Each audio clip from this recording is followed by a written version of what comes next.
If anybody didn't notice, I just made a post in the announcements channel for our updated game launch approach.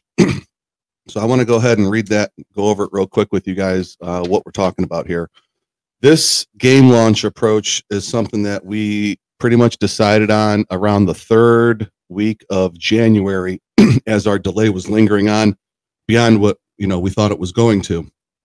When we made the announcement and humbly asked for more time, we didn't quite realize how much unraveling was occurring, to be quite honest. And so when we got into the 2nd week of January and then into the 3rd and deep into the 3rd week of January, we realized that this pivot is going to be pretty necessary because the momentum loss that we were facing. So as you guys know, being behind that deadline and missing that hype, we had a lot of hype going into the end of the year, and then missing that, we lost a lot of that hype. So losing that momentum at the end of the year was dangerous for us in that we needed to make sure that we can do revenue.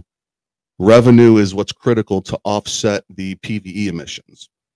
I think that anybody who has a decent understanding of math or spreadsheets has done the numbers and done the math and sees that even with a very, very low win rate, average win rate, that our collection of 8,500, close to 9,000 NFTs so far is going to spew out millions of tokens in a 1 month time, millions of tokens per month, even at a very low win rate. And that's dangerous without revenue to offset the emissions, because if we have extreme emissions with no revenue, then the liquidity pair gets chunked, the price of ASG plummets, and that would be detrimental to the NFT collection and would overall spell doom for the game.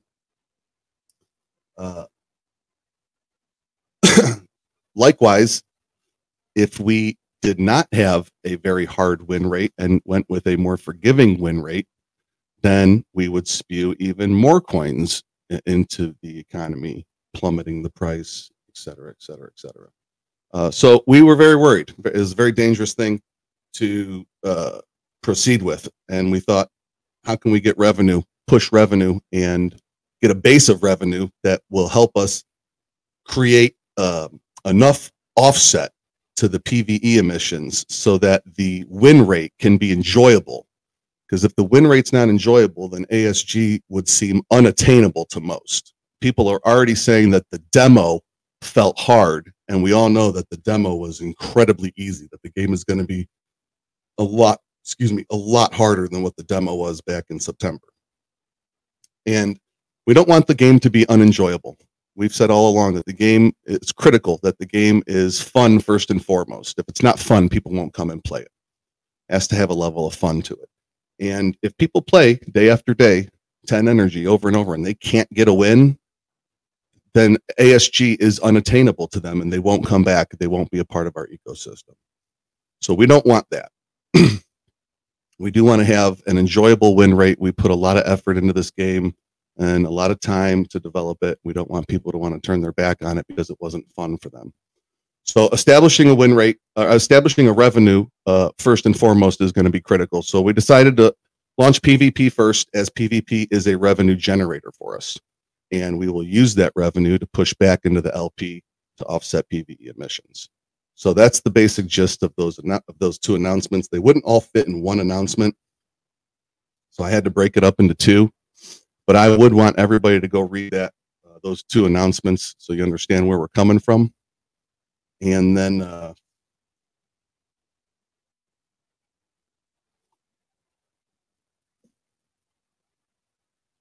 and to also understand where we're coming from for the time frame that that we've been working on this now for about 3 weeks, going into the 4th week that we made this push to switch to the PvP primary launch focus. So how long will we be doing just PvP until we get PvE going? I have no idea. I want to get the whole game launched, and so the sooner PvP can become a revenue stream for us, and a decent one at that, then we can proceed to unleash the rest of the modes, PvE specifically, so that we can mint off the contract. So if you do a little bit of math and you see that it's not going to take much of a player base for us to gain the momentum and really get it going here. A 500 players who play the game a few times a day keeps the lights on, so to speak. 1,500 players who play the game a couple of times a day gets us into a level of profit. A few thousand players who want to play the game a couple times a day, suddenly we're off to the races. And that's not hard to get, a few thousand players for our 8,500 NFT collection so far. So what does that mean? That means we understand that there's a change, and we understand that for large wallet holders specifically, that they have to have a new approach and a new strategy for trying to rent out their NFTs. We know that. So we've created some new models for renting.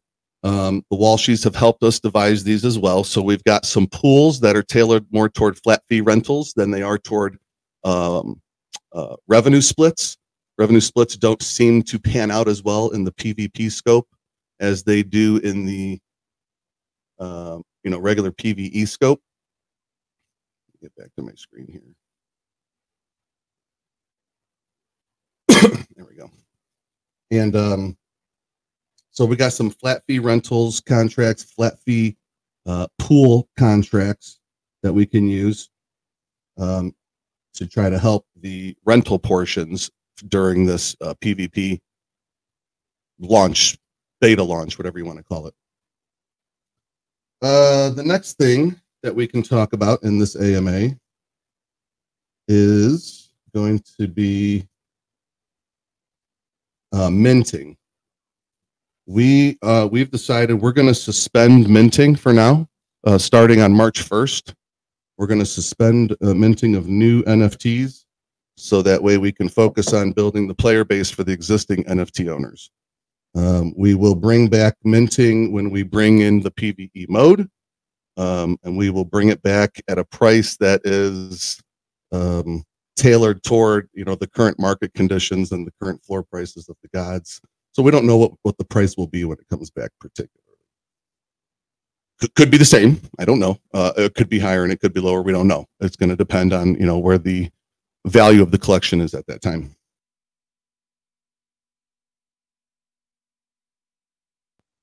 Sorry about that.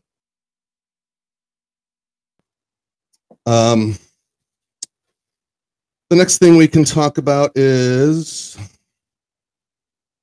so yeah, suspending the minting on March 1st. Obviously, sacrificing summoning still works and is still part of it. But adding to the NFT collection, we're going to wait to do until we are laying out the rest of the modes. So why are we doing that? Number one, we don't want you guys to think that we're just in this for the mint money. We want you guys to realize that we're in this to build an actual revenue model. And number two, we don't want the NFT collection to grow until we have the mode, the PvE mode ready. So we want to build our player base, our scholar base around the existing NFT collection.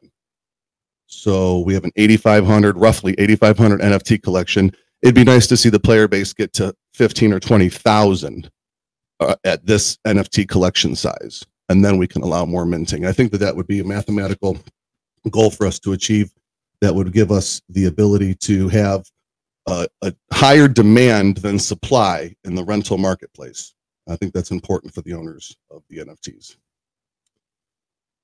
Two more things on my notes here to talk about before we go and talk about all the questions. Oh, proxy chat. Yeah. Three more things to talk about. We're going to open up the minting marketplace for custom PvP skins probably 2 weeks after we open up PvP. We're going to let PvP open up first and make sure it is fully debugged. And then we will open up the marketplace for minting custom skins and custom emotes, including everybody's favorite teabag emote. Probably it looks like 2 weeks after PvP goes live. If we can do it under 2 weeks, we will. But again, we keep trying to put rushes on deadlines and stuff, and it never works out good. So I'm going to say it probably takes every bit of 2 weeks. Our current roadmap right now is that we are maybe a day or two away, maybe less than that, from opening up the next build to the larger audience, the guild audience, and basically anybody. Registration on our website will be available to create your own accounts, and we will be opening up servers in the UK and the US so that people can spin up, log in, play. You don't have to own NFTs during this beta. You know, we're not connecting wallets or anything at this time.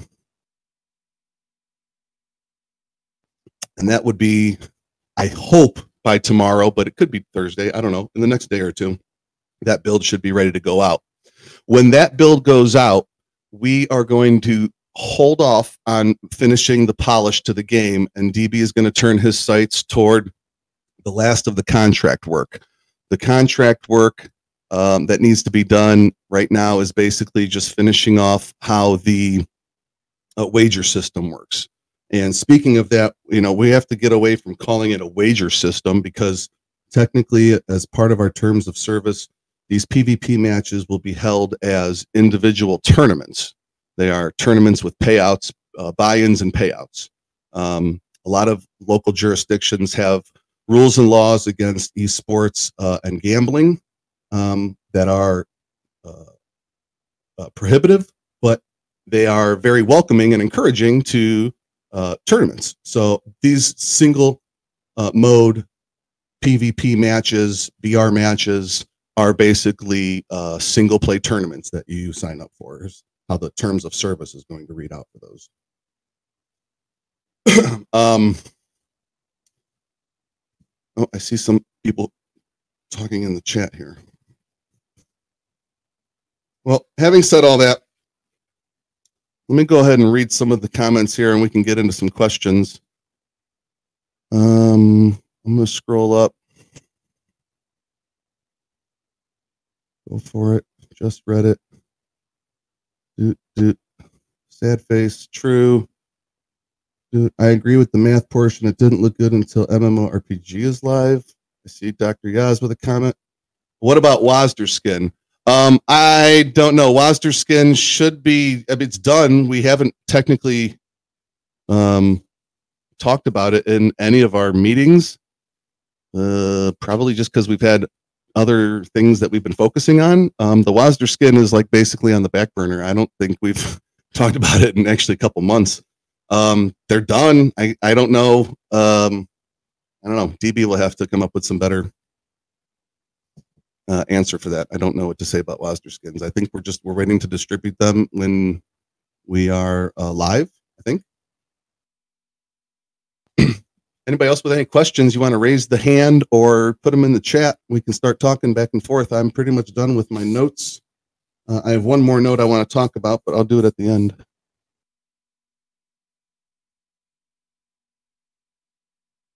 Anybody looking to raise hands, or there we go. We got a hand up.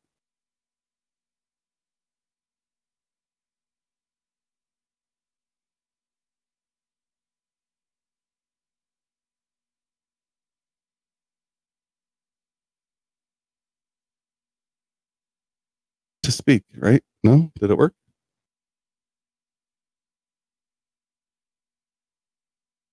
There it goes. I think you're on mute. There you go. Hey, how's it going? How's it going? My apologies. I just got in. My office phone is ringing. Give me 1 second. No problem. No problem. I lost my skin once.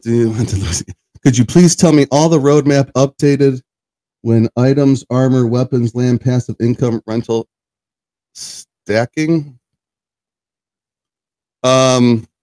Could you please tell me all the roadmap updated when armors, weapon, lands, passive income? I'm not sure exactly how to answer that question. He wants updates like timelines, which we can't really give now. As far as like, you know, when we're gonna do the I guess the plots of land, a lot of the MMO features. Yeah, those are MMO features for now, so we have no timeline on that to give right now. Obviously, I can't comment on your passive income and I think stacking, he meant to say staking. Staking is over. We don't do staking anymore. Rentals will be available with all modes, but the other stuff that he's mentioning is future MMO stuff. That's not for these current game modes. Heendog says matchmaking. What do you mean matchmaking, dude?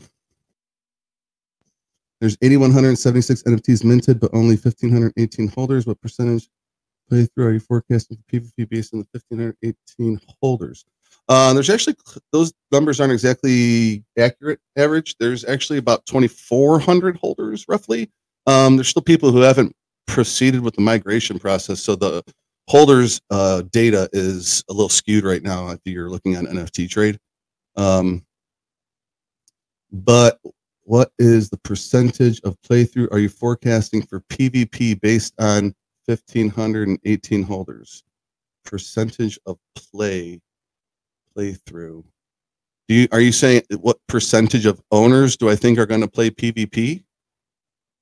If that is the question, I don't think we have a percentage of owners. I don't know if we care if any owners ever play. We want scholars. We want a player base. That's essentially guild, what. Yeah, the guilds are the catalyst for us for growing the player bases, and so for every owner, I'd like there to be 5 scholars. To be honest, I'd like there to be a 5-to-1 demand to supply ratio for game players to NFT owners.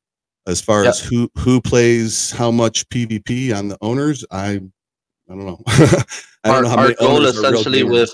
with this pivot to PvP is not only to create a player base with just like our scholars and non-owners, with people that actually want to play the game, is to also bring in people from the Web 2 space to Web 3. Battle royales are very popular. It's a very popular genre, and it's a very competitive niche really of games. So if we could grow the game as a PvP and really it becomes very popular, it could even go viral, then the focus of the game is everybody's like, oh, this PvP game, swords, magic, it's Fortnite with Vikings, etc., and then we release the PvE afterwards. The game itself will be based around the fact that it was a PvP game, and then we released a PvE, as opposed to it's a PvE game and then we release PvP. People will think that the focus of it is the PvE, where we want the focus of it to be PvP to the player base, because that's what's actually going to generate revenue to balance out the emissions of everything else. So that's kind of why the PvP focus is so important right now, and that's kind of what we want the players to play, our scholars. So really the owners, I don't think we'll ever actually have a real estimate on how many owners are playing the game. Yeah, I would say less than 5%, but I don't really know that. That's a guess based on chat and who says that they're players and who says that they're not. But I think the owners of the collection are, for the most part, by and large, not gamers. For the most part. Heendog says matchmaking in the sense that we cannot be hooking up the best players against the worst players because they'll get eaten alive. We know that, and every game that does multiplayer is keen to that matchmaking, and it's important stuff. But until we have some stats to go off, everybody is basically at that starter level until we have maybe, I would say, at least a few weeks worth of win-loss stats, hours played, things like that. And then we can start to get into ranking players and then matchmaking off of their ranks. So Curb Crawler says rank system or random selection. So yeah, I was just talking about that. It'll be random for now until we have statistics where we can create a rank system. If you guys need math help, I know. Okay. You're looking at the old contract by the looks of it.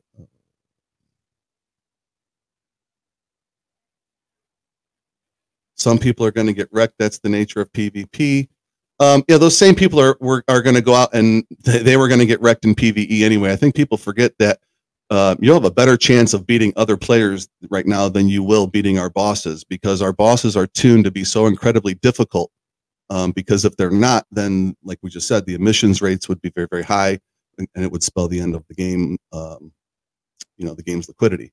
So yeah, I mean, some players are going to get wrecked, but those same players were not going to do well in PvE either.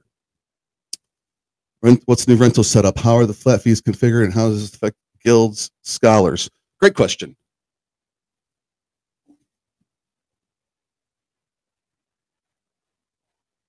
All right, two great questions. Let's go over those ones. And then Alexander, put your hand back up, and I'll get you back on the stage too. Let me scroll back up to where those questions were. Okay. Flat fee rentals can be configured in one-on-one or in pools. They can be configured to whatever amounts you want. And I would imagine that some sort of economy solves itself in that the guilds will probably be able to look at the other guilds and see what they're charging and keep things somewhat competitive, or maybe they compete very heavily with each other and undercut each other. I don't really know. But I do imagine that the guilds play a large role in creating, the base amounts of what is expected out of a rental. I don't expect the rental amounts to be very much because, obviously this is we're pioneering new ground here. This is not really something that's in the Web3 GameFi space right now. So if you compare this back to when we had staking open, everybody was pretty thrilled to get, about 1.45 or so AVAX a month, which until this recent pump was about $20-something a month in staking rewards. And everybody was like, that's great for now. Thank you so much for making a staking program while you build this game out. So if you take this as an extension off of that, and let's just say you just, for simple math, said, I want $1 a day on my lowest NFTs, give me $1, you can go rent it for 24 hours and do your dangdest. Then if you rented your NFT out for 30 days in a row, you'd be making about $30 a month on, like a Heimdall. Not to say that I think $1 a day is where it's going to be. I don't know what it's going to be. And I think that, the markets will solve that on their own. But I do think that a flat fee rental gives us the ability to, one, utilize your NFTs that you own, get them rented out to some scholars for something, because right now they're sitting idle doing nothing. And obviously, like we said, number two, it gives us the revenue that we can push back toward, offsetting the emissions. Will the win rate data be collected in the beta PvP? Yes. Yes, the databases are all set up. When you make your account, you will be communicating to our databases, and we will be keeping those statistics. Although I don't know if we will be utilizing those statistics for any matchmaking or anything like that off the rip, because the game will still be in a continual state of updates and bug fixes and things like that. So I don't know really how much you can lean on those statistics early until the game is, more finished. Do you plan on releasing a non-play to earn version to bring in traditional gamers and earn revenue this way? We've talked about it. Right now, we have to focus our work and our efforts on our NFT owners. They're the reason that we're here. They've all spent, some of them have spent some money, and some of them have spent incredible amounts of money to get this game to the place where it is and to get our studio off the ground. So right now, we have to focus on the play to earn aspect of the game. This is Crazy Zen's question. But I do think that there will be a space for not play to earn, but there'll be a space for play and earn. It's a different genre of Web3 gaming. It'll probably be more tailored to our MMO.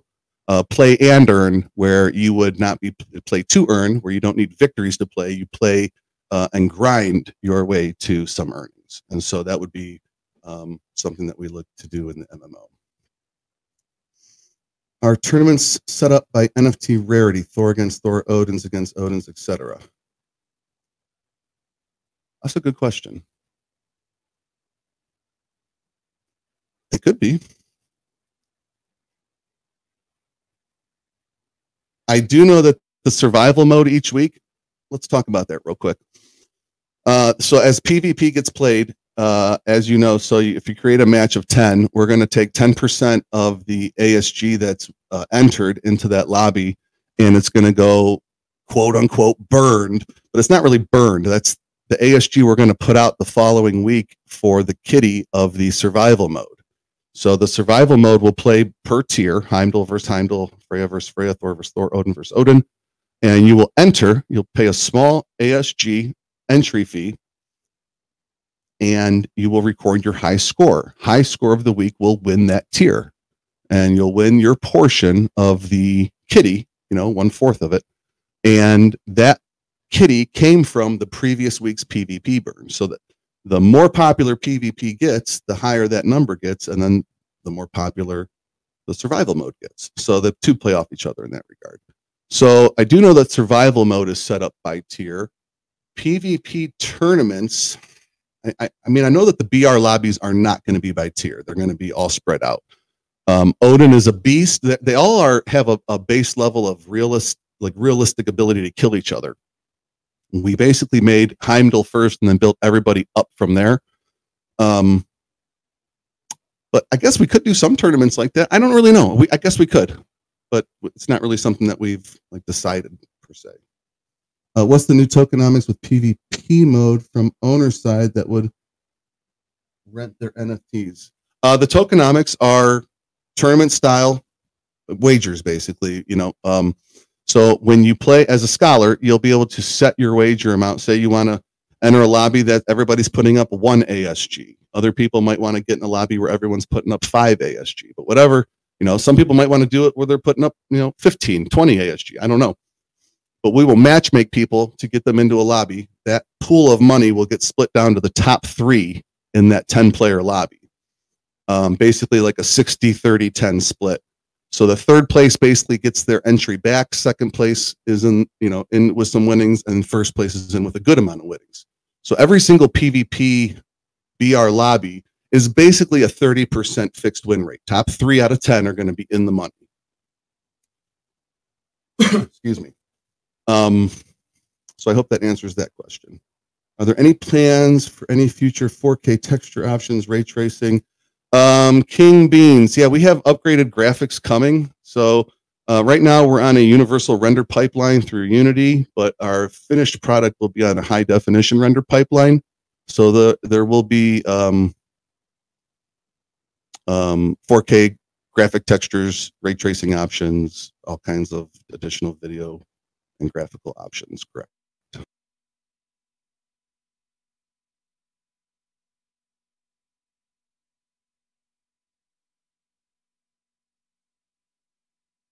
We need the floor price to increase. When I look at other projects, this would concern me and stop me from minting. Yeah, like I said, Killa, we are turning off minting for now.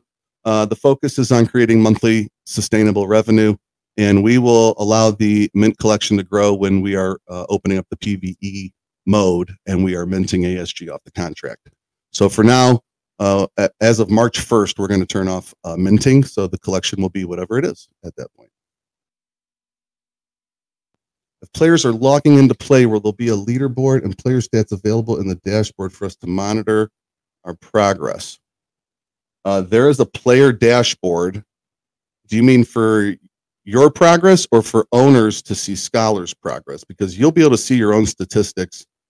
But when you are looking to rent, scholars will be able to see some of your statistics. I mean, not scholars, owners. Owners will be able to see some of your statistics, but you'll be able to see all of your own player statistics.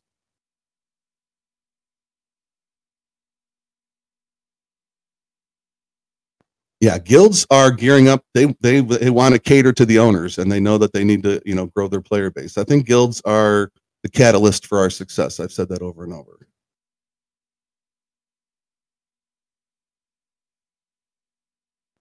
Can you please commit to at least a region of you said you want lots of scholars, but we aren't finding much appetite from scholars for PvP right now. With that, PvE would be released without PvP. No idea when PvE releases. I cannot give no, I can't. Like I said, the reason for this is to build up our revenue so that PvE can actually even be sustainable in its own right. So I don't know. Does that take 2 weeks, 4 weeks, 6? I have no idea how many weeks we want to push and build our game, but I do know that that we are making a fun game, and some scholars might not be down for the PvP thing right now. I do think that the ASG price is going to grow. I think that people are going to be on social media talking about how they went out and played a new game and it was fun.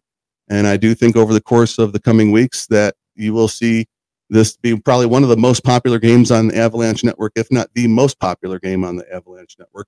And so I do think that there are thousands of people out there who do want to play PvP. Yeah, for sure. Will the matchmaking be between players of the same ranks? Yeah, eventually. Like I said before, we don't have any data on players yet, but when we do, that would be when we can fine tune some of that matchmaking so that the best players are not going up against the newest players and just smashing them, you know.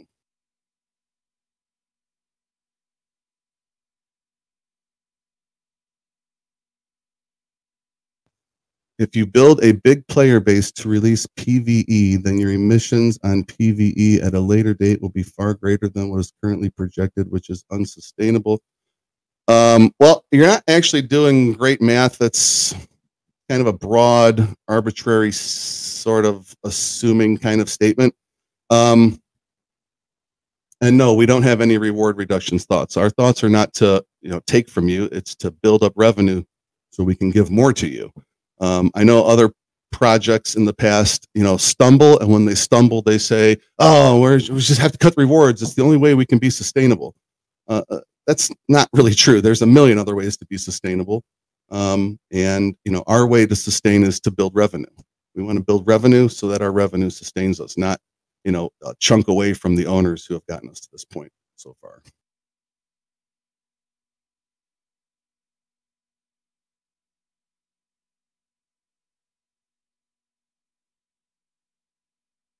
Where are scholars that are willing to pay to play coming from when there are other games out there that cost scholars nothing? Yeah, there's other games. Like I said, we are pioneering uncharted territory and making new ground with this approach. There are other games out there that don't cost anything. There are some games out there that are underdeveloped that look like they're fun, but a lot of the games out there are not built around the aspect of being fun, which is where we're going. So where are we looking to get our scholars who are looking to pay to play? From Web 2, mostly, more or less.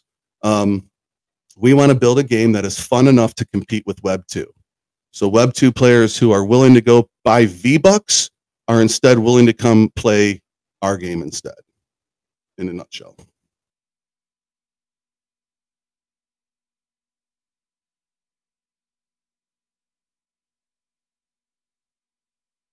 Why don't you do a PvP 30-player match that uses energy and pays the top 3 instead of releasing PvE? I mean, we could, but again, anything that creates emissions, we just need to have revenue to offset it. So it's not like we couldn't do that. We would just also need to be having modes that are creating revenue too. Many scholars will be from developing countries and won't be in a position to buy their own ASG to use to play. We are expecting the NFT owners to pay. Oh, are we expecting the NFT owners to play? Again, I can't say where you should or shouldn't be getting your scholars from or how you guys are conducting your business. Developing countries, not developing countries. I mean, I don't know. We're not looking to be Axie Infinity per se. I'm not looking to try to supply a GDP to a developing country. We're looking to build a great game in Web3 space and pull Web2 players into it. That's the best way I can describe it. Alexander, you're back on stage. Go. Yeah. So just speaking to some of that aspect of people paying to access the game.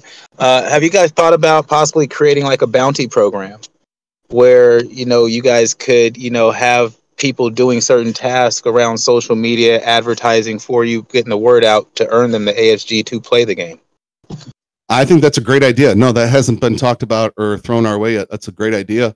If you'd want to maybe make a support ticket and we could further that conversation, that'd be great.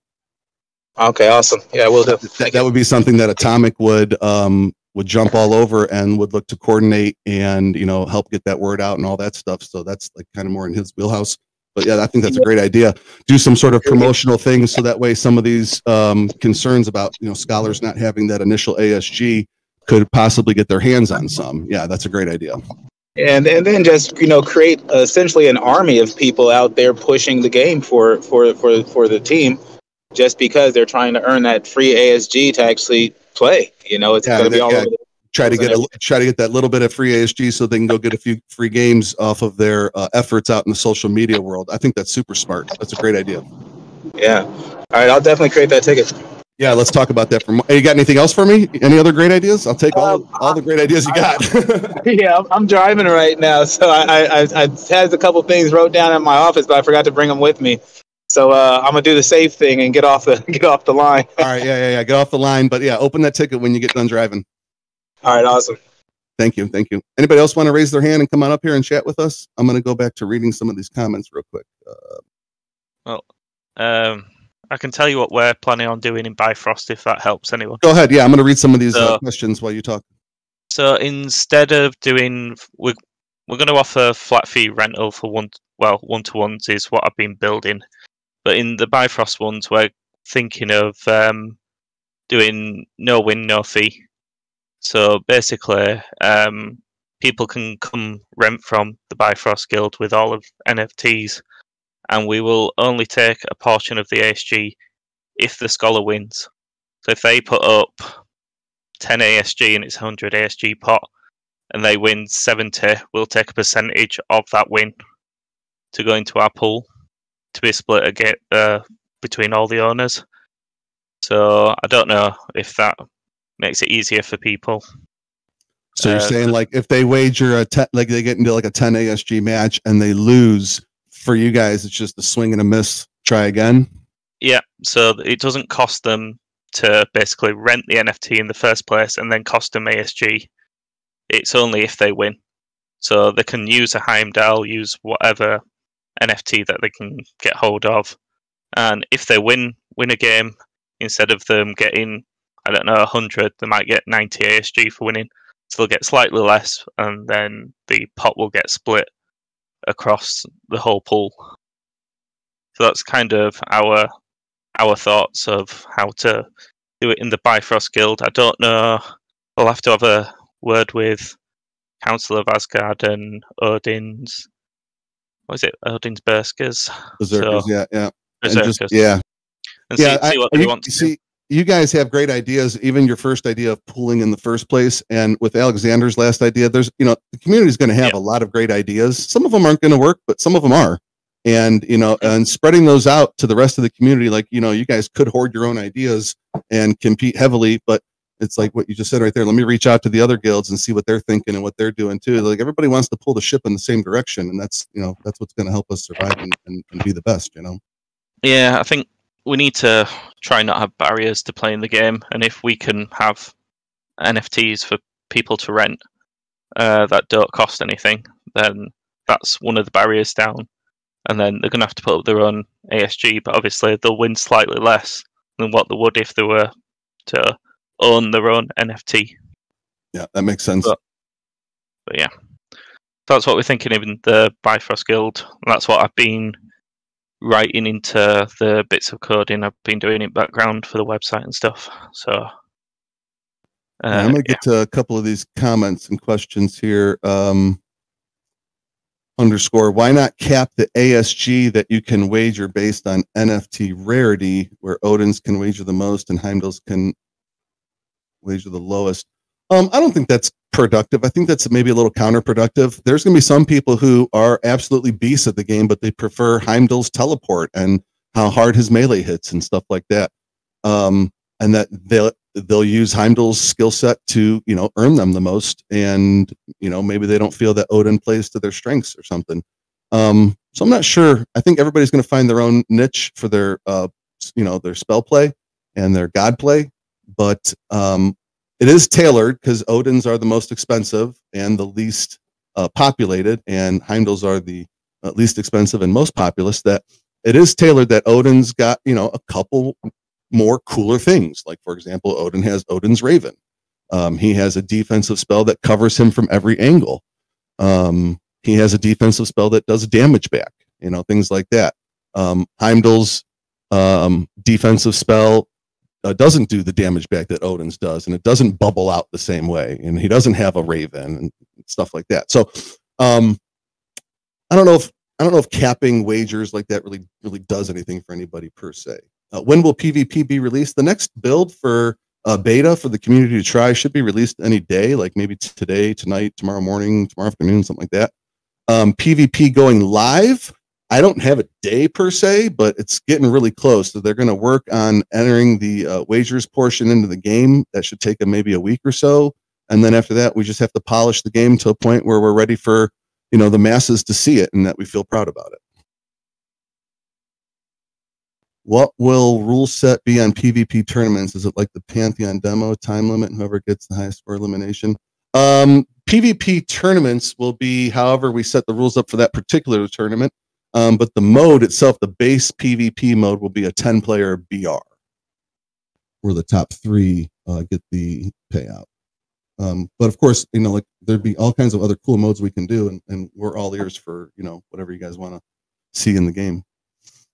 Any thought of PvE, but only doing 2 or 5 energy a day instead of 10? That's basically akin to a reward cut. We're trying to stay away from changing the PvE style of the rules. We want to build up the game and have enough revenue that we can go out and execute the PvE scenario that everybody thinks and is expecting. DCG, I see you with the hand up. I got you on the stage, my guy. Go ahead. Hey, man. Yeah, thanks for the AMA. Like a couple of quick things. I think it's really good to hear you talking about sustainability because I run an organization of my own, and we're yet to see a play-to-earn game that's been able to prove to be sustainable. And I think one just quick point to make is that just an idea, but as a way to potentially incentivize scholars to not just farm their ASG and then sell it immediately. Have you considered things down the line, such as like a battle pass or cosmetics that can be bought with ASG, like ways to incentivize scholars to potentially spend their ASG things? We've got it. I'm sorry. Go ahead. No, that's all right. Yeah, that was the first question. We have a marketplace that will have cosmetic items, including different skins. We've shown some of them in the chats, like the swimwear skins, the advanced armor tech skins, and we're going to have a lot of other goofy shit that we want to put out. Prom night, we're going to have prom skins. We're going to have Halloween skins. We're going to have all kinds of different skins in the marketplace that people can buy for cosmetic purposes, which don't really tailor themselves to PvE at all, but are extremely fun and tailor themselves very much to PvP. We're also going to have custom mounts when the mounting system gets done. It is mostly done, but we don't have any art or any custom models right now. And we don't like to do asset flipping where we're buying assets off the internet, pre-made assets, and then putting them in our game for sale. So we have to get some custom models done for the mounting system, but we will be selling mounts. And of course, everybody knows we have our motion capture suit and we have emotes that we're adding to the game, and we'll be selling emotes. So like if you kill a player and you want to do an emote on his dead body, because we'll have an after kill camera where the dead player will be able to see the player that killed him.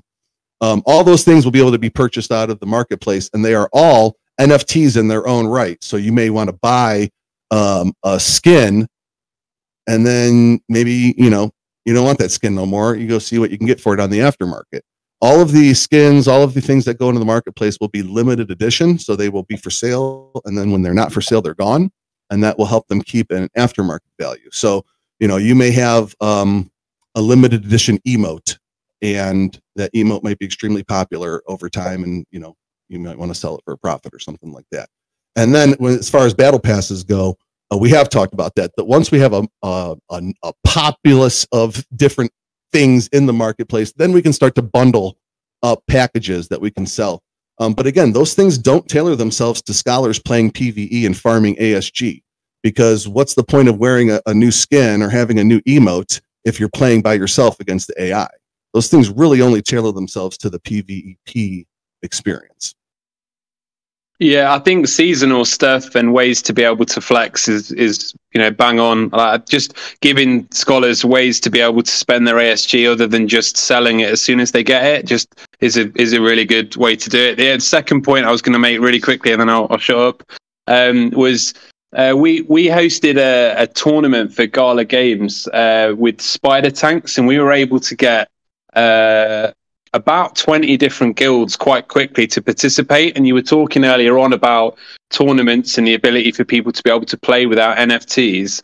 I think an amazing way to do some very easy marketing for the game would be to be able to host an event where you go out to Web3 guilds and utilize people you've already got in your community to get Web3 guilds interested and get them to play it. The amount of them that will have their own established content creators and will get footage of GOA out there seen by people. It's just a really quite easy way to get some, real good engagement around the project and other guilds talking about it. Yeah, we're very much into that and on board with that. Again, if you wanted to lead us in the direction of some guilds that you think we should be reaching out to or anything like that, make a ticket, because Atomic will do that. That's his job per se. And he's actually been working with a number of content creators. You guys haven't seen them in Discord per se yet, because obviously they don't have a game to play yet. But there's probably, I don't know if Atomic can correct me on this, but I would say there's probably 8 to 10 right now that are GOA content creators that are waiting to go make content. The Web3 content creators, not Web2 content creators. Web3 content creators who have followings, who have, good sized communities, and they are waiting to go play, the game and show off the game. And so again, if we could tailor up a couple of really cool or fun tournament events where we're getting these content creators to go against each other, or some guilds to go against each other, I do think that plays toward getting the game to kind of go off and go viral for sure. I'll drop a ticket. Thanks for chatting to me. Yeah, and drop a ticket and let's chat about that some more for sure. Thanks. Yeah, thanks, Kano. Nobody else got the hands up. I'm going to go back to reading some of these comments quick. Do you also plan on bringing server to other regions so PvP experience? Yeah, right now we got UK server up for testing. The next we will do is a UK US server for our open guild testing, and then I think we have a South American server location we can add. I don't know the location. I'd have to go back and look on PlayFab. But anyways, PlayFab is owned by Microsoft. It's a Microsoft Azure product. It is a massive AAA style product, and they have servers everywhere around the world. And so we can basically deploy as much or as little as we want, depending on how little or much we want to pay. Obviously, we need to build revenue before we can start spending, more and more money. So as we build, we will be deploying more servers around the world. Yeah, for sure. Windows game launch. Mike, we don't have a date yet. We are pushing to get the PvP mode out, and I think that we could have that out in the coming couple weeks, but I don't have a date or anything like that to put on it. Our PvPs still maxed at 25 players per match. The base mode will be a 10-player BR, but we have successfully gone well past 25, and we can probably do any size we want, actually. It'll just depend on how much we want to stack onto a server, and if we start finding lag or anything like that, then we would have to maybe make some changes.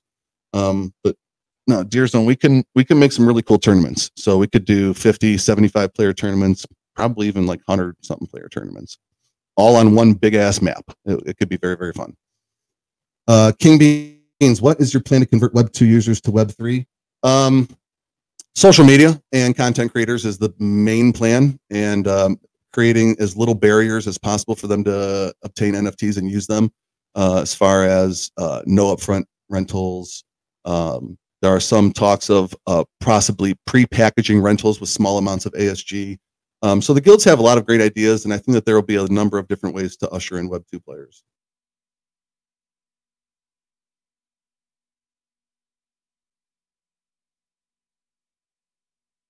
So the bounty mints ASG now? I'm not sure of the question. Ask that one again, Dante. I'm not sure of the question.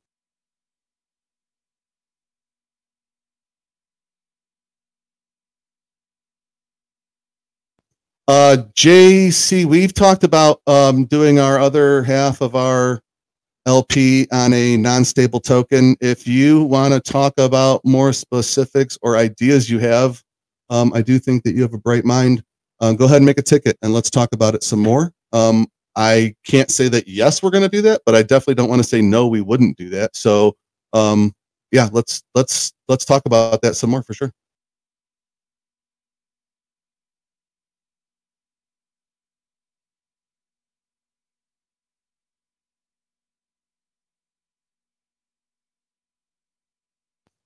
This way, scholars will be able to connect this way. That should be saved. More you can play by.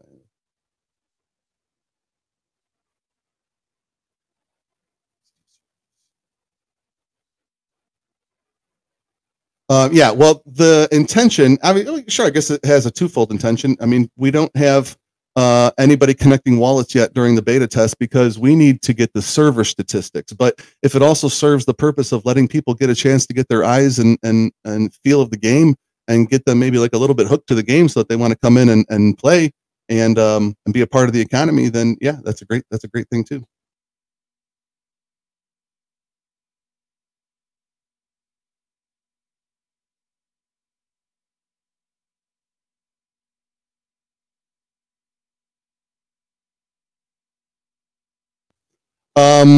Hello Player says, is there a way to transfer from ERC 721 to ERC 1150s and be semi-fungible tokens?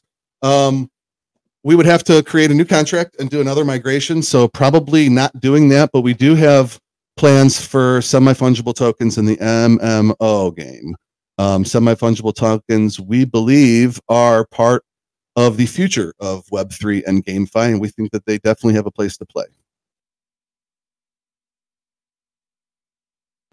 How are you working with guilds for PvP? We haven't reached out yet. We're any day now. You'll see us reach out to the guilds to coordinate a PvP server test.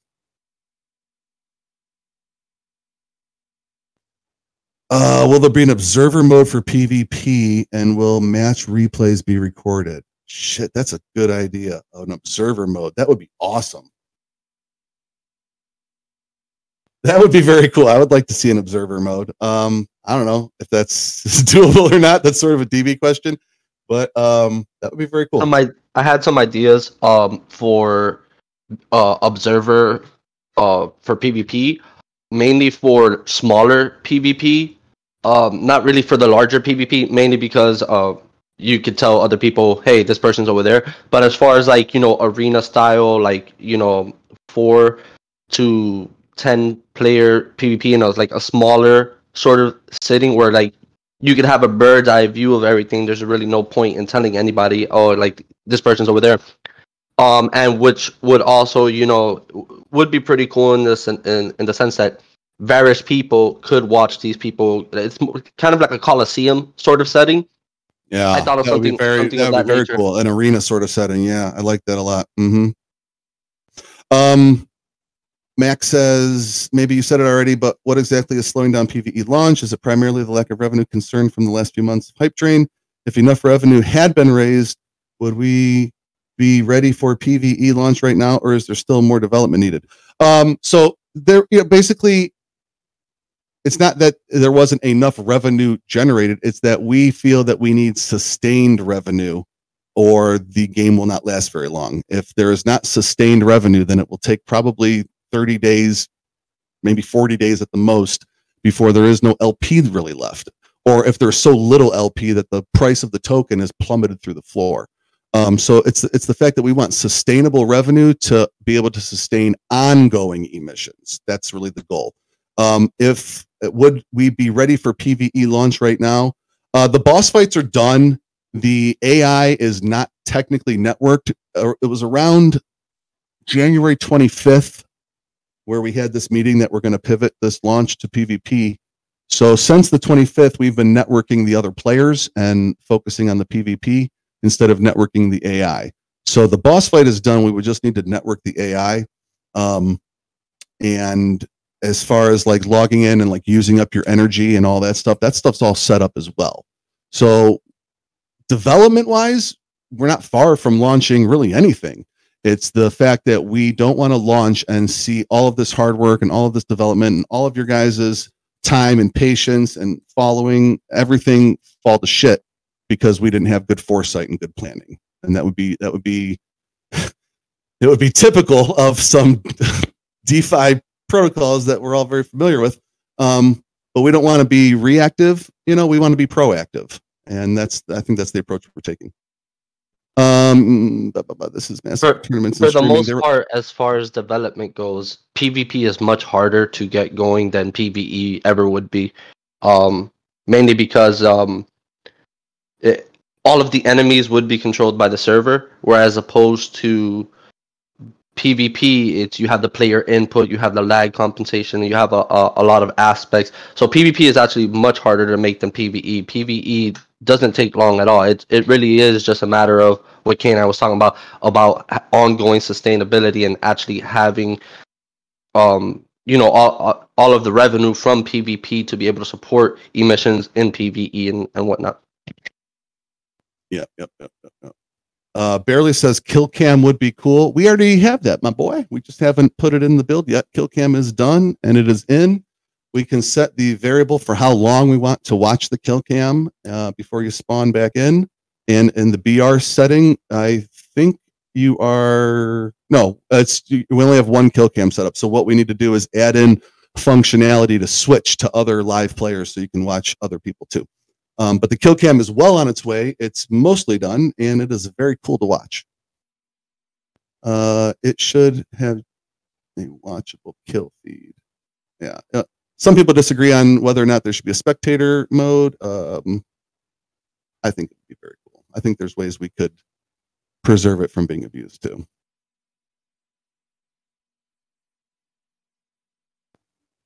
Kill feed, you could take wagers. Keen Dog's always ready to do some side wagering. Pratt, disagree if there was private lobbies with spectator modes. Yeah. So yeah, there's some disagreements on whether or not it would be smart or not smart to have the spectating, but I think there's ways we could do it to be very cool. Yeah, he meant a replay. Yeah, a replay would be super enjoyable. I think that would be very cool. Yeah, a delay. Atomic gets it. 20-second delay, and all of a sudden, it's okay, And about public viewing of PvP, I think is enjoyable. We'll just have to wait 2, 3 to 5 minutes delay. I don't even think it needs to be minutes delay. I think even just a half a minute delay. But anyways, those are finite things that we could talk about and work out. But while we're in this AMA, we've been going for about 1 hour. Does anybody want to talk about their concerns? That's what these AMAs are very good to do, is that you can bring us, the ownership, the developers, you can bring us your concerns and we can talk about your concerns right here, right now on the spot. Does anybody have things they want to talk about that is concerning? Keep in mind, that's all we do is be concerned and focus on the concerns and try to solve the concerns. And so this basically was critical, whatever word you want to use for it, imperative, necessary. This was what is going to help us survive and thrive. And typical delay is 10 minutes in esports. Yeah. So typical would be 10 minutes, but that would be like esports, like main type of esports events where it's like maybe like Call of Duty League, things like that. I think in a single player PvP BR, you would have to be extremely set up and coordinated to take advantage of that sort of communication. So I think would be all right, but it's something we could certainly talk about.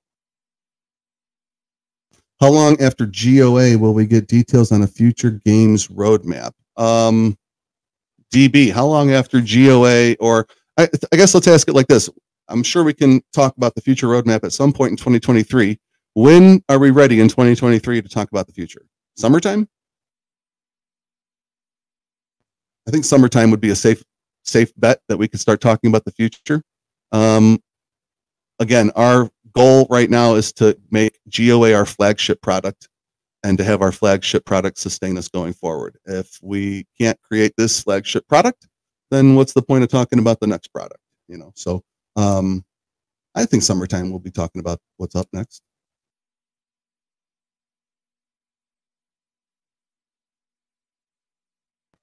Max says, does this mean the rental pools DApp will open up for us to further test connectivity with Safe Wallet, Multi-Sig, or Wallet Connect? Walshy and or DB, go ahead and comment on this. I think it's safe to say that we do need to have a period, of private testing of the rental DApp. As far as who and how and when, I'm not sure yet. Yeah. Well, I guess we'll just wait for the next couple of days to get the PV. But as far as like Safe Wallet, Multi-Sig, and Wallet Connect, and wallets outside of MetaMask, are we there or doing any of that, or what are we at? I've got the functionality. Yeah, same. When I did some of the Morales stuff, I just used only the MetaMask example myself. There was the other stuff, but I was like, I couldn't really test it at that point. Yeah, it's just a Web3 model which pops out, and then they're able to pick which one they want to connect with. It's mainly So, that I don't have those, so that's why I didn't test them myself. Yeah. Yeah, that's fine. But yeah, I reckon as soon as we get thing out and focus shifts onto the contracts, then we can, and the websites, then we can probably get a couple of people in if they want to test it out, because it's on a test server at the minute, so it shouldn't be that hard to to do a test, right. to do a test on it. So it's there ready and waiting. So I think the answer to that question is, yeah, we need to do more testing, but we're pretty confident with what we got. And if we find bugs or issues, then it's a good thing that we did the testing. we'll sort them and fix them. But I think that we shouldn't have a problem getting any of those things to work. Have you decided on token distribution for wins in PvP, as in first place wins 100, second wins? It would also be cool to have an element where outside of winning podium there is a random small amount of ASG to a single player outside of winning top 3. Soul destroying large lobbies. Okay, so the top 3 is for a 10-player lobby, and that's going to be the bread and butter for PvP. Is 10-player lobbies. 10-player lobbies, we think we can stack very efficiently onto the servers, multiple instances onto a single server machine. So 10-player lobbies will have a top 3 get paid on a 60-30-10 split. 60-30-10 split of 90%. So let's say everybody puts in 10 ASG on a 10-player lobby. There's 100 ASG. 10 of it goes to the kitty for next week's survival pool, and 90 will be split amongst the lobby in a 60-30-10 breakdown. Have NCAA tournament brackets to bet on PvP tournaments. That seems legal. Hey, you guys can do anything you want outside of our ecosystem. Have you chatted with anyone such as Amaya, who hosts tournaments, enormous streamers such as Nick Merckx, Dr. Disrespectful? Since you're looking to get in the tournament speed. No, we haven't. Do you think it would be pertinent to network with teams such as theirs? Yeah, it could be pertinent. I don't think we're there yet, to be quite honest. I think we need to have some organic growth. I think before we go to the big scene and the big boys like that, we need to be at a far more polished state. And when we release our first bit of PvP, I think we're still going to be calling it that we're releasing PvP in beta with tokenomics. And so I don't know how many weeks we are from being a far more polished product, but I don't think we're polished for the big boys to come out and give us an opinion or anything like that yet. So as far as teaming and for tournament play and stuff like that, I just think that that's maybe something for like maybe the following quarter or coming quarters. Will there be more maps being released for PvP and PvE? The map that we are testing on right now is a test map. The PvP BR map will be far larger than this map. Probably 5 times larger than this map, literally. PvE as well. The maps are very easy for us to generate. They are procedurally generated with map stamps. And so generating new maps is very easy to do. It's tweaking them and tailoring them as far as like where to put buildings and villages and things like that. That takes a little bit more time. But as far as the map, there will be one main map for PvP BR. It will be far bigger than what the test map is. And then there will be future maps with future seasons and expansions. But at first, the mode will be the same map. We have not talked about making GOA moddable. I think we have plans on making other games in our ecosystem moddable and fun, but we do not plan on making GOA moddable.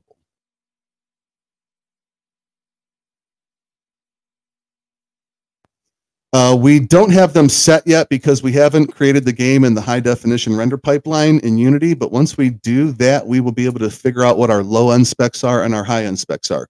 Our guess right now is that it's an i5, 8th gen i5 or equivalent for the processor, 16 gigabytes of RAM, and a 1060 or equivalent GPU should be enough to run the game. And that would be your minimum specs.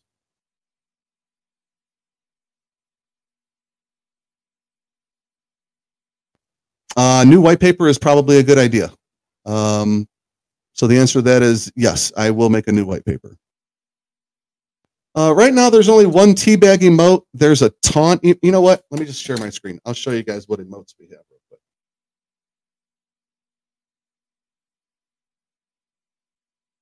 All right, am I sharing my screen? Can you guys see that?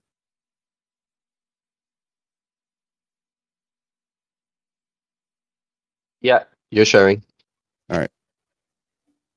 All right, Atomic, go get the fuck out of here, Atomic. I'm allowed to leak this shit right now. DB gave me permission.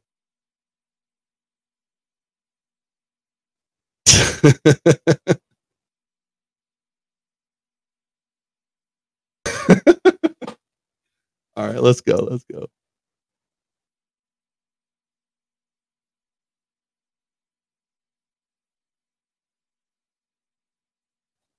Man, oh man, I finished my coffee like 30 minutes ago and I'm dying to go refill my cup, but I'll bear with it here. All right, so a second here. Okay, so I'll give you guys a quick look at our main menu. It's coming along. Some of the people in Bifrost are very familiar with this main menu, but go ahead and show it to you. You get over here, you can select your NFT. So let's just say I selected Freya there. And then you can equip what emotes you're going to take into the match with you. So, you know, if you kill a player and, you know, you teed off on his body, you might want to do the golf drive right over his head. If you shit on him, then you might just want to teabag him right over his face, you know. Or if you toyed with him and you danced around with him, you might want to twerk, you know. You don't know. You might want to sit there and shake that ass. I don't know. It depends on what emotes you want to take into the game, I guess. If you feel bad for them, you might want to kneel down and pray over their dead body. I don't know. Or if you think that they're a loser, you might want to give them that fat L. If you're in a good mood, you know, you could be in for doing the hokey pokey. Maybe some Roomba dancing. Or if you just want to straight make fun of them that they died, you can die. So there you go. Some of the emotes. And we got, you know, we want to add in obviously dozens and dozens and dozens more. So the clam trap, yeah. Share stop. So there you go. So there's the emote system, and then when you get in the game, I don't know what it is for controller, but you hit T, and it'll bring up a wheel, and then you'll choose which emote, and then you know you can clam trap them if that's what you're into. Did listen to him, my man. He is jealous of you beating him every day during the game. Blah blah blah. Yeah. If emotes are limited availability because they're NFTs, how many will be available to purchase for the teabag emote? Okay, that teabag emote is one, but we actually will be making another custom one with the mocap suit. That teabag emote you just saw will probably be a more common one that we would sell indefinitely, and then the custom one that we make with the mocap suit, we might do like maybe 250 of them or something to that effect, 300 of them. Just we're not looking to sell thousands and thousands. We want to keep marketplace items to be very limited so that they have strong values. I didn't show Freya doing the sit-up. Yeah, because you guys are a bunch of pervs. When will people be able to rent even just to play PvP? So again, we don't have an exact date, but if I had to just guess, we're going to get a build out in the next couple days. We're going to get the guilds and the larger audience to come test and give us some solid server statistics. And that test should go on for probably every bit of a week. And during that week, DB will be working with the Walshies to button up the contract work that is surrounded around the wagering and entering, you know, the matches for PvP tournaments, tournament play, whatever you want to call it, the BR matches. We have to get away from saying the word wager as a community. So even though they're the wager matches, they're basically small single player tournaments or single lobby tournaments. So can they wrap up all that while we're testing the servers for 1 week? Maybe. If that all gets wrapped up and the tests come back really good and we can stack a bunch of servers or a bunch of instances onto our server just the way we want and things all look like they're looking real good, then we just hit the go live button, and we're going to release the PvP, even though it's still a beta product with tokens, and rentals will be live and everything will be, moving forward. If we come out of that server test and we think that we need to do some more optimizations to get more, players into a match or more matches onto a server or whatever, then, we'll communicate that to you guys. So I don't know, we could be a couple weeks away or we could be more than that. I don't know yet. Personally, I think that we're inside of 30 days, and whether we're 2 weeks or 1 week or 3 weeks or 10 days or 20, I don't know. But if I had to say like a solid guess in my, like deep in my gut, I think we're for sure within inside 30 days, but I don't know beyond that.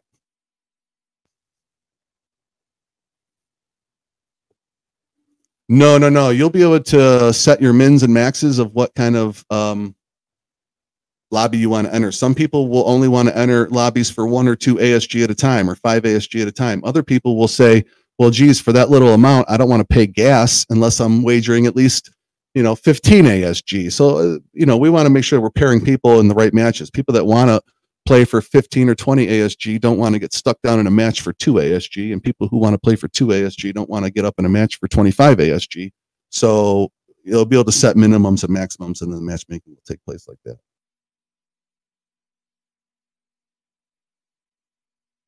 Please speak more about what rewards, drops, scholars will earn that's locked to user accounts instead of NFTs.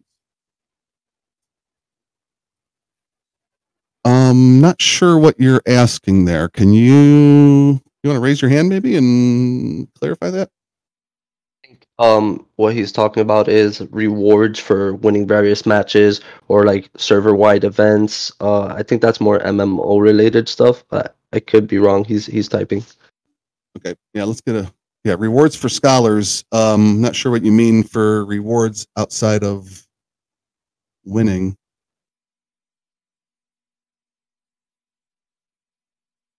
Okay, Deer Zone says, will we see cross collaborations with other P2E games? There's a lot of P2E games that reach out to us in Discord and that have asked to do collabs. We've basically told them that we will circle back and listen to any thoughts that they have. But right now we're too focused on getting out from underneath our delays that we're in, and so there's no point in really talking about that with other collaborations until we get to more finalized point where we're ready.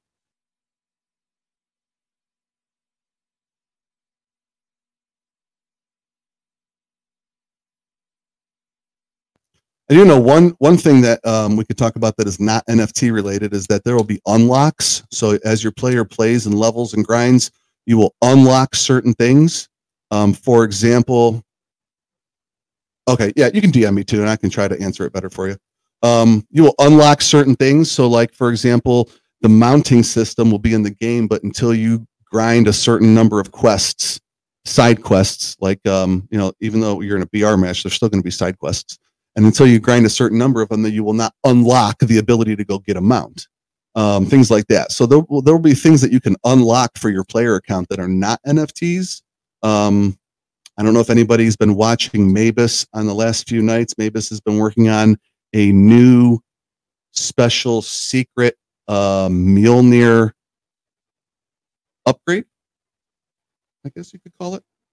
And that would be something that gets unlocked. And then you could go purchase the NFT, but you can't purchase the NFT until you've unlocked the ability to go get it. Or, I mean, you could purchase the NFT, but you can't equip it. So there's things that you can unlock to your player account that are not NFT based, but I'm not sure if that's really what you were asking.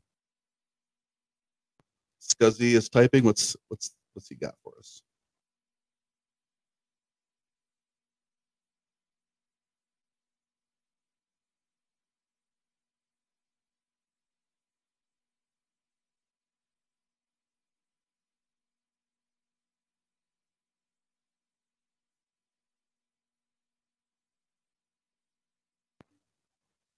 I like that idea.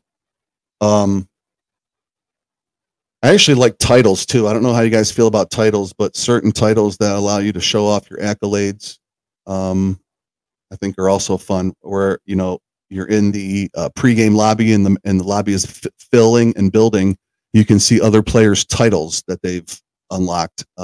Whereas they might have 1,000 kill title or something like that, King of the Mountain type of shit. But yeah, skins, titles, other ways of showing off your accolades. Yeah, I like all that stuff. I really do. We don't have anything like that planned or programmed, but I would definitely like to do that.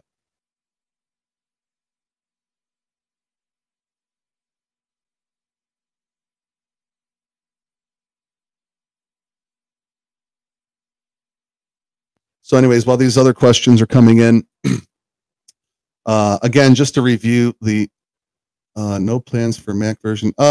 There is plans for Mac version. We just don't talk about it publicly because we're still working on the main version. But when we get to the Mac version, we do think that we can optimize the game enough for some Macs, to be able to handle the game. We just don't talk about it right now because we have to focus on the main project first. But we do have plans. Yeah, trophy room, that could be cool too. I can make a ridiculous amount of skins for weapons and stuff like that. Yeah, we know you're good, Mavis. We get it. We do. We've taken a lot of inspiration from Fortnite. We've taken some inspiration from other games too, like Call of Duty and Apex, Warcraft, Destiny, Elder Scrolls. We've taken a lot of inspiration from a number of different games. We're trying to make something very, very cool here. It's the Mac OS or hardware that's the issue. It's both. It's both. It's mostly the hardware. Yeah, the inspiration has come, I would say, a lot of Fortnite, a good amount of Apex and COD, a decent amount of Destiny 2, some aspects of like Warcraft and Elder Scrolls. And actually, we have some goals for revamping the Melee gameplay.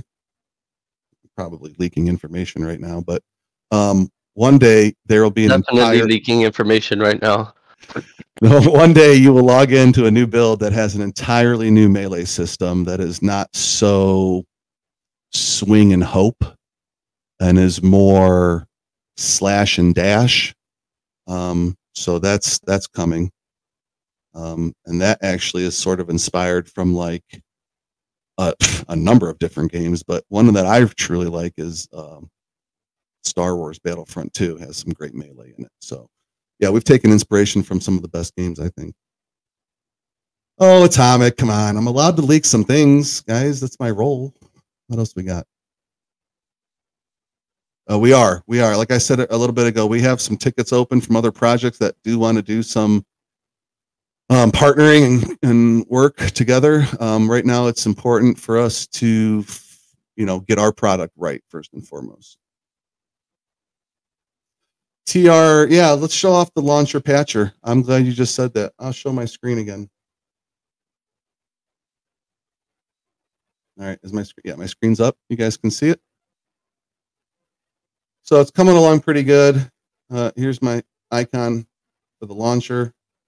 When you open it, you get a launcher. Looks like this. Play button down here. This says release, but it should say beta. Change that to say beta. When a new build comes out, this play button will automatically just turn off, and a circle here will start, and a download will begin, and your meter, like your download per second, whatever, will begin. And when it finishes, boom, the play button shows back up, and done. You're updated. You're patched. So the launcher is coming along really good. And matter of fact, the next build that goes out will go out with the launcher. So you guys will be using the launcher, and then when you launch the game, you will register your own username, password, etc. And then you guys will not be connecting wallets, but you'll be able to just simply log in and play from any of the God tiers and try the game out. Have you or deeply played For Honor? I have. Okay. Yeah. So that's a perfect example. We know that our melee system is not good enough. We know that. And so we are looking at improving it, and we have sort of picked out a combat system that is, we think, what the community wants. and it'll go through testing, and we'll get feedback, and et cetera, et cetera. But we know that what we have for melee right now is not going to cut it. Casting spells, you get someone stunned, you're throwing grenades, you're doing whatever, and you want to be able to come in and slash that person up. And we don't have that right now. We have swing and hope, swing and pray. So yeah, it's going to get good. It's just, you know, we're not there yet. I think probably in the coming month or two, it'll just be one day you pull up that launcher and you're going to get hit with a download, and then boom, you'll have new melee. As the next questions are coming in, though, what I was saying before, though, is so keep in mind that during this PvP exclusive release period, you know, we have just the one dex going and the one LP. And so what you're going to see is you're going to see some buy activity, and you're going to see some price action from that buy activity. And what I don't want to see people doing is screwing themselves up by FOMOing, thinking that we're some sort of like moon is happening or anything like that. It's just that there's a natural buy pressure now for PvP when it goes live, and that 30% of every match are going to have winners and 70% of matches are going to have losers, and some of those losers are going to want to go play again, and so they're going to go buy some more. And inherently, there will be a little bit more buying than there is selling. So I just want people to be careful. And this is obviously not financial advice. Go do whatever the fuck you want to do. But just be careful that we are not a DeFi project. We've said that a million times over. We're not some DeFi protocol or Ponzi scheme. And we just want you guys to know that, you know, we're trying to build the best video game that we can. And we want to pioneer in the Web3 space. And we just don't want to see anybody get hurt.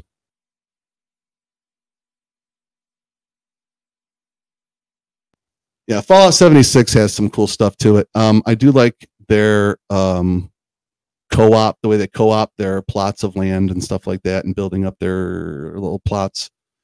Fallout 4 had some good mechanics with the plots and plot building and NPCs as well, and that is some inspiration that we've actually taken for the MMO.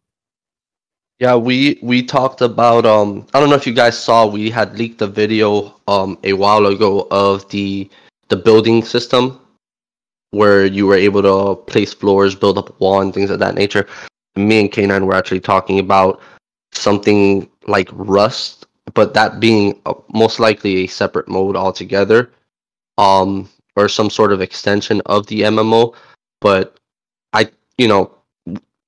we could already do that, It's just we're still doing the PvP stuff. Like, there's a lot of stuff that we have built that's just sort of like laying around.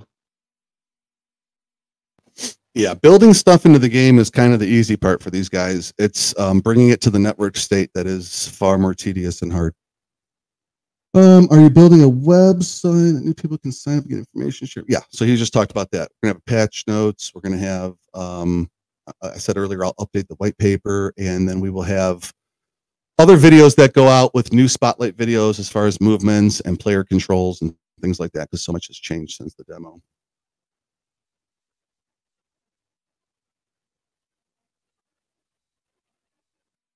So March 1st, you will be suspending new mints. Do you have a timetable when you will reopen it? How much AVAX will take to mint at that time? No, we don't know the timetable, but it will basically be when we are ready to open up the PvE and minting off the contract. So until that time, we're going to suspend the minting. And when we do release the minting again, the price will be determined based on the the values at that time of the NFT collection. Obviously, if values are way up, then we would have to, match the minting price to correlate with that. And if values are way down, then we would need to lower the price to correlate with that as well. The main website is in there.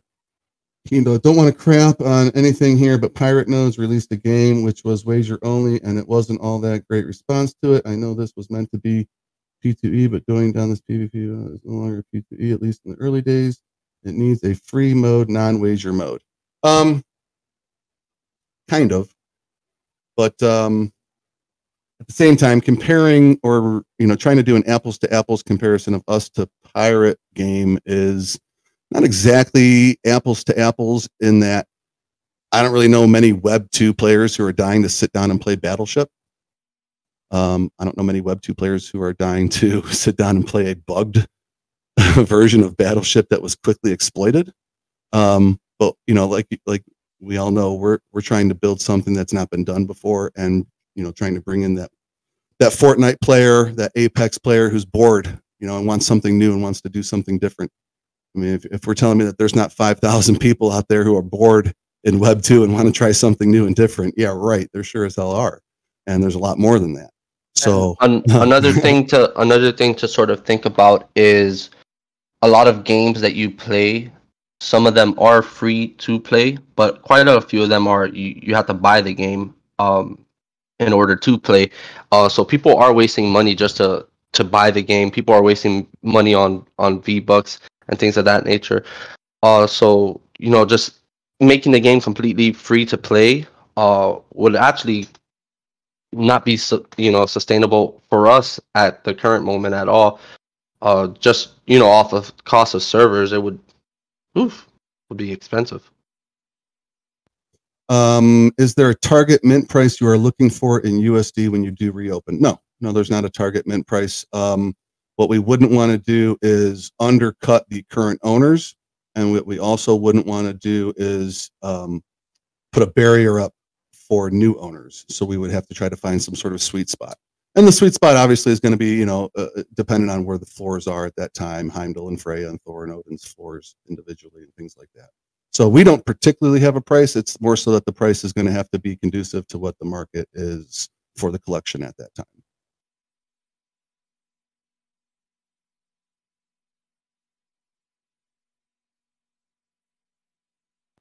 Every project out there right now has a golden wish of transitioning Web 2 players over to Web 3, and few have done that well at it. What are your plans, strategies to get Web 2 players playing Gods of Asgard, engaging them, onboarding them to crypto stuff for the first time, etc.?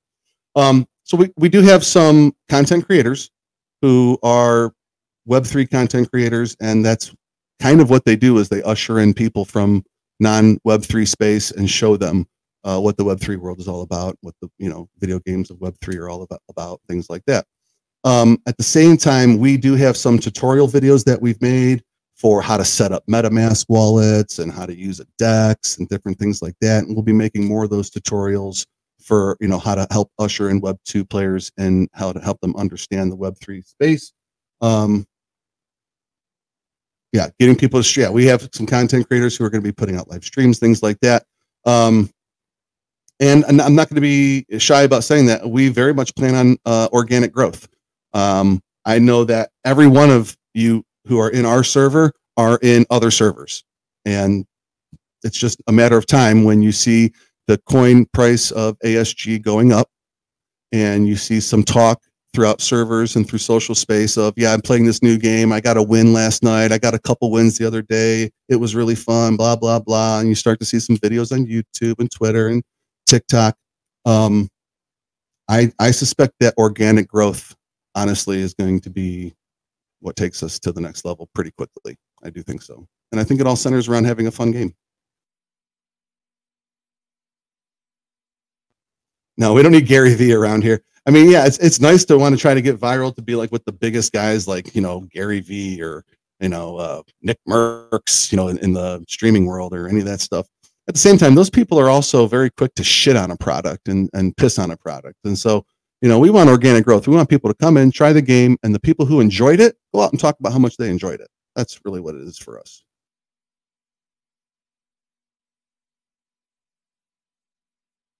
Yeah, we can do fake Gary Vee.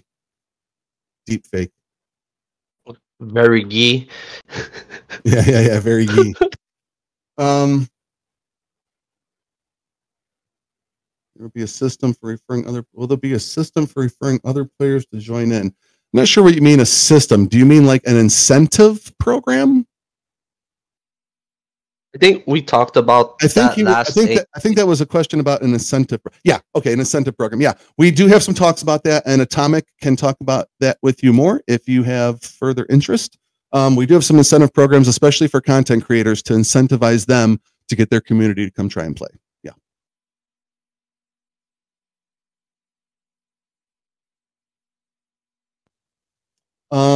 Questions are kind of slowing up here. We're at the hour-and-a-half mark. DB is kind of on the cusp of having another build ready for us. So I kind of want to kill the AMA and let him get back to it, because with a little bit of luck, we might get a build done tonight or maybe first part of tomorrow. So does anybody have anything that they want to be concerned about? I'd love to answer questions of concerns during the AMA. It's nice that we can get together and talk about stuff and be like, this would be cool and that would be cool. But we can chat about that in Gen Chat anyways, like all the time.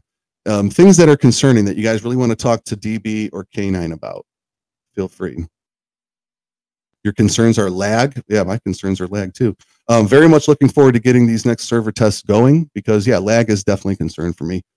Connecting on those UK servers was very shitty. Can I do another AMA in a month? I would like to do another AMA before a month. I would like to do an AMA when the guild server tests are done and we can talk about how they went, and when we want to push this thing live to the world. I would like to do an AMA in a week or two.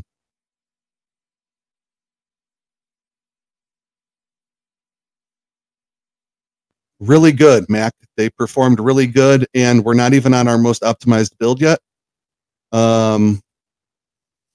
We were looking at CPU, RAM usage, and bandwidth, and all three statistics came in at least at what we thought they were going to, if not better. And we still have optimizations to do, and we have get back to work, Crack Swift. That's funny.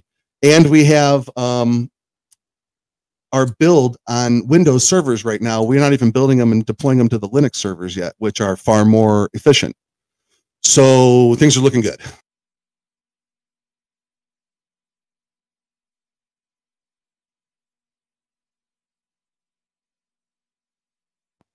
I got a K cup literally sitting in the Keurig right now. I just gotta go hit the button.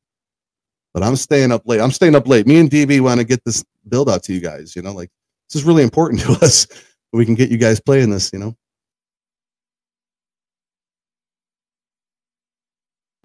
lightweight models. Do you mean the more optimized models? Yes. The current build that we all played with last week does not. The next build, we do think we can get those other models in. And if not right away, again, we have the launcher now. So if we don't do it on the exact push of the build, you might see a update within a day or two of, different things, and, pushing in optimized models. The current build that I'm making actually has these models. So the current, that. Okay. But even still, outside of these models, just other things like, as we continue to optimize things, as we continue to improve bugs and make fixes and spells or whatever, we can push them through the launcher now, which is the huge turning point for us. Because a lot of reason that we would sit there and say, wait a couple more days for the next build is because we didn't want to push a build that we knew we were just, close to these other couple bugs being done. And then we'd have to say, okay, go ahead and delete that 2 GB build and re-download it again and reinstall it again. So having the launcher done, or it's basically done now, is enormous for us, that we can really move forward and start like just pushing out every bug fix. Boom, push, push, push. DB, what do you think? Do you have a project that you can show HDRP graphics? Let me see. I think I recently just deleted the HDRP version that I had because I broke it by accident. GOA outs. Yeah, I deleted it. TR, I don't have. Didn't I send the video? Yeah, I remember. It doesn't show it off as good as it could. Let me do this for you. It won't have gameplay in it, but I could probably get some alpha footage of just like the terrain and the biome, maybe tonight or tomorrow. Yeah, I'll post it in Gen. Really I'll post it in Gen Chat, not Bifrost. I'll post it for everybody. But it's worthy of a heart on. It's exciting. It is downright exciting how much the graphics improve.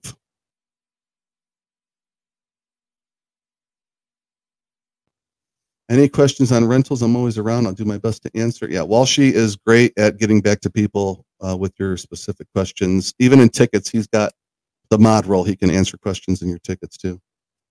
I missed the first hour. My concern is when I can listen to recording AMA. I'm recording it. I'll push it over to Atomic. He can trim it up and put it out on YouTube probably tonight. It did look great. Yes, it did. How far off is that from being implemented? It's not far off. It's just like what's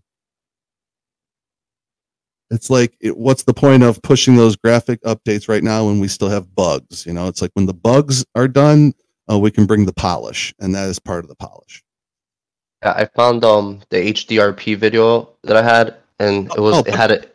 Toss it in the chat if you found it. Yeah. So the only issue with this video, there's another one that I sent you privately. This one I sent on our dev server. The character's pink because I hadn't updated his materials. Post it. It'll show the biome though. It'll show like the grass and the trees. Yeah. And it looks great. Where should I post this? Right here in this chat, in this AMA okay. chat. Let me go back up. I missed the how far off? Okay, Special for Yaz. That's funny. Okay.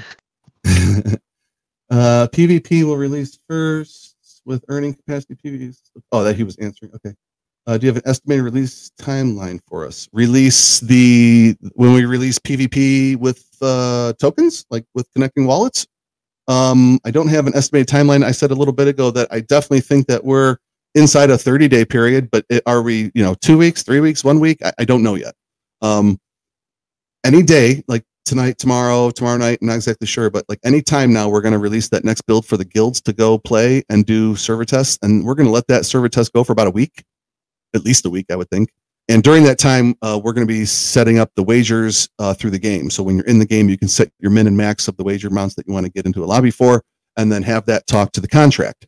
If that all goes well, and during that time the servers test out really well, and there's not a bunch of optimizing or bugs to fix or any of that, then boom, we let's push it. Let's go live with some beta, PvP, in beta. But I don't know that, so it's hard to say. I did hear that, but did they say this would be really? So I just kind of answered that. So here's the video.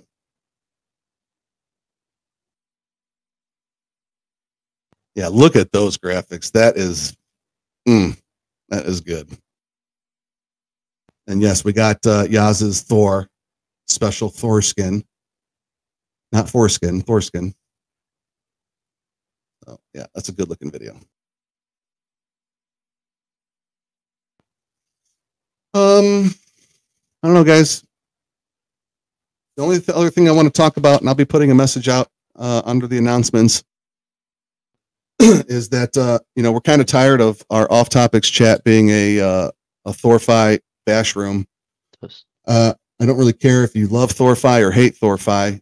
In general, we don't want to just keep bringing bad vibes to our Discord from DeFi projects that have burned us.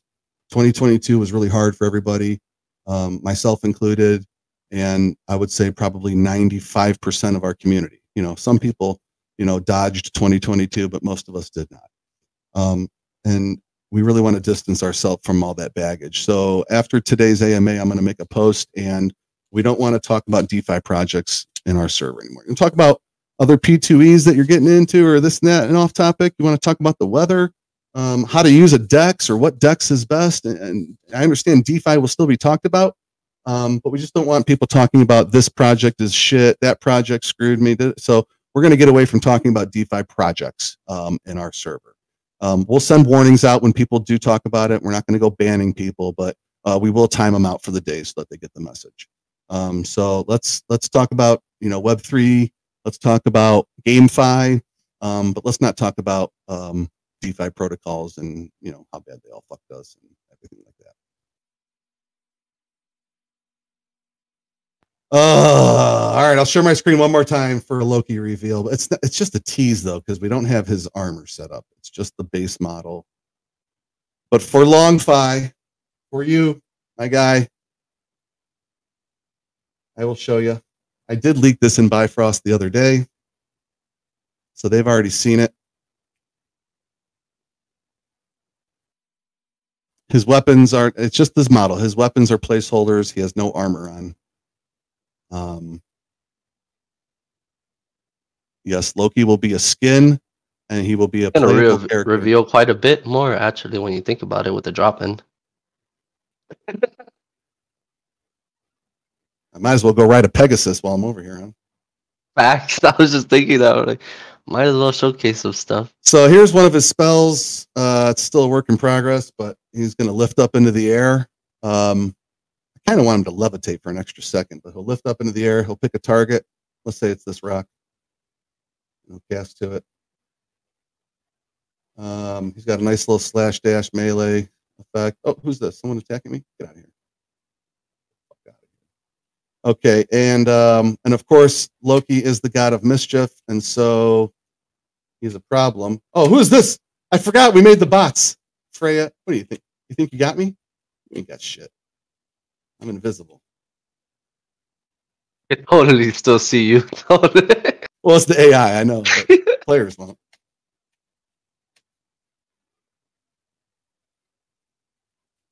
How much HP did you guys give her? Jesus. She dodges out of the weapons, dude. That's so cool. All right, so Freya's about to shit on me.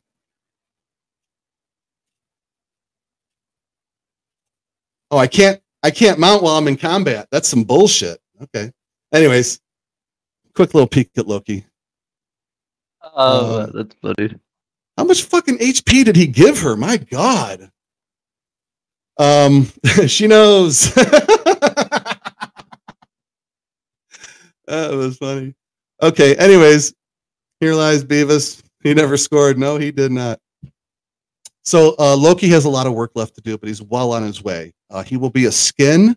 He will be its own NFT, but he will not be his own god tier. So what you'll do is you'll wear that skin and play that god, but you'll be performing at whatever tier you've chosen. So maybe you've chosen Thor or Freya, but you're going to wear the Loki skin. You'll get Loki's attacks and Loki's spells, but you'll still be under that god's tier.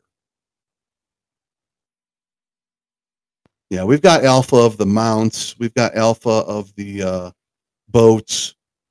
Haven't been posting much alpha outside of Bifrost just because, you know, those Bifrost are they were the heavy spenders of 2022, and they've been, you know, super patient. And I think that the Bifrost people they deserve that alpha. Plus, every time I leak something in Gen Chat, Yaz gets real pissed off at me. Anybody else leak that other channel? Let's get back to being wired and coding. Max says, Max cracking the whip. He wants you to get your fucking ass back to work. So, anybody else got questions? Feel free to, post them in chat. I will try to get to them. If they are super duper concerns about like your individual NFTs or anything like that, obviously make a support ticket. We're going to go ahead and close the AMA. We're at we're at an hour, 43 minutes, plenty long. And I would say look for us to push a build out for you guys any day now so that we can get a large mass audience going. That's what this next build is going to be for. The large mass audience of the guild scholars. All the guild scholars can get in, and anybody and everybody else, including content creators and anybody else. And so we want to stress these servers out as best as we can. And we want to find problems is what we do want to do. We want to find the problems. So that's where we're going to go. It'll be UK and US, TR, UK and US on the next build.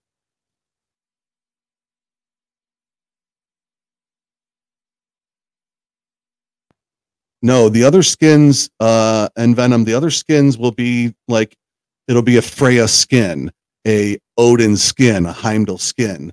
Loki will be a skin that would be an account wide, or you could apply it to any tier. There will be some skins like that, but most of them will be tiered to the actual god.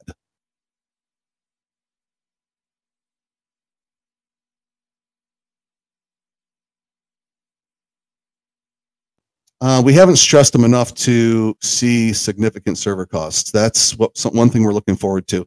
But right now, like with the minimal statistics we have, when we extrapolate out, it looks like it's going to be okay.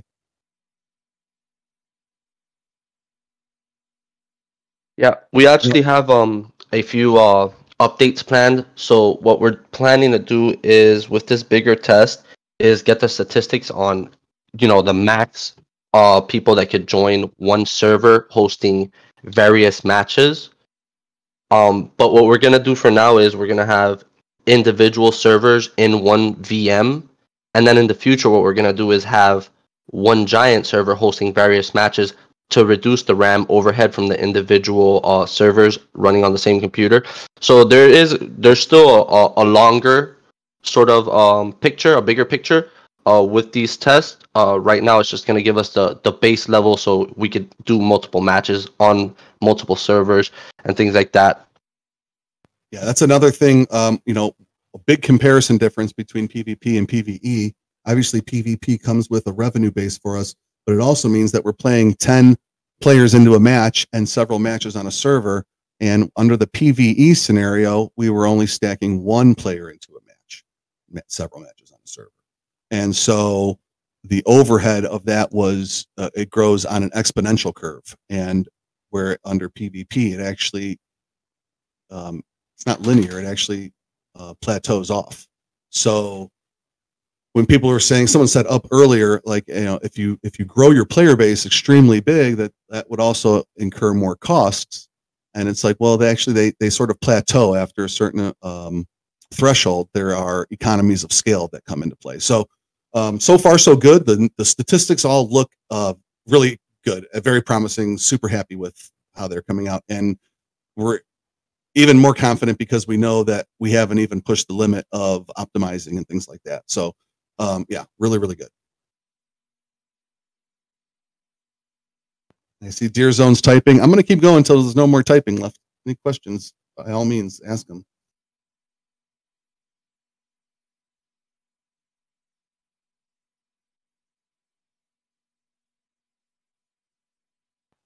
So every BR match is going to be its own tournament, and we're using words like tournament because a lot of local jurisdictions around the world and certainly around the States, they frown on things like using words like wager and bet, but they are friendly to things like tournaments and payouts. So every BR match is its own tournament.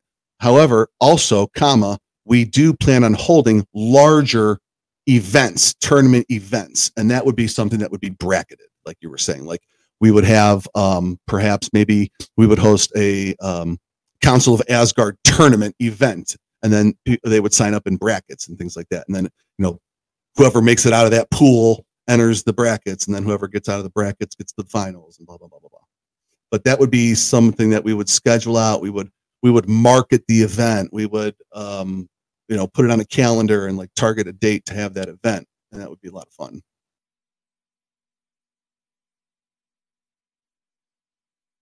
Yeah, you're not wrong. Yeah, there would be like guild wars or even content creators up against other content creators, community versus community, shit like that. I don't really know like what ends up being the most fun. I just think we should try everything and find out, where people end up having the most fun. But I think the questions have tapered off, guys. There's still 49 of you in here listening, and I appreciate everybody listening to me. We thought it was important to get this AMA out. Like I said, it was around the third week of January where we realized that, missing the hype of the launch at the end of the year is very, very dangerous now for PvE. And so the pivot to PvP was made. And we actually thought we would be about 1 week ahead right now and that the guilds would already be out testing. But DB got the flu. He was very sick for a little while. We did fall behind that goal. And I just didn't want to wait any longer. I can't give AMAs outside of Monday or Tuesday, at least not at 5 p.m.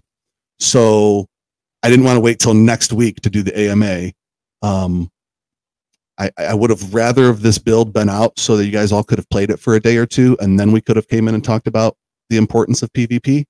But I couldn't wait till next week and have the AMA be at the last day of February or something like that. So I thought it was important to get out here and get out in front of you guys and talk to you about it and go from there. So again, any other questions that you guys have, concerns you have, get it in chat, and I will do my best to get with you guys and answer your questions.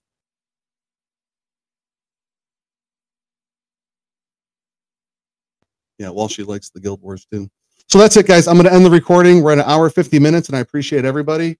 And we're working real hard. We will finish. We will cross this finish line, and I'm extremely confident that we are probably maybe 30 or 60 days away from being the most popular game on the Avalanche network, and I mean that. So let's go get it. Let's go hit home runs.